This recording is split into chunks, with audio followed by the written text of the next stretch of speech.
إن ليبيا ستمارس حق الدفاع عن النفس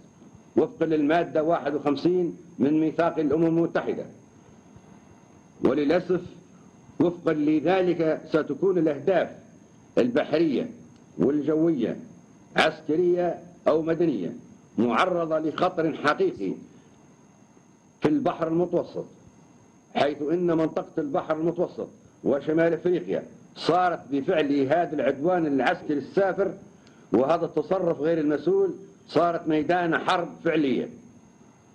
وإن مصالح الدول ستتعرض للخطر اعتبارا من الآن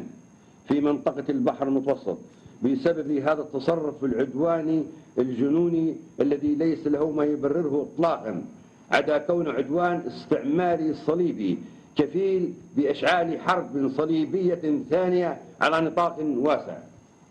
الشعب الليبي الشجاع يتصدى لهذا العدوان الاستعماري الصليبي بكل عزيمة قوية وثبات وشجاعة وصبر واستعانة بالله.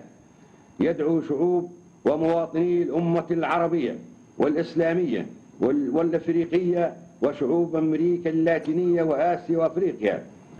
كل الجماهير بكل أنواع الأسلحة دفاعا عن استقلال ليبيا ووحدتها وشرفها.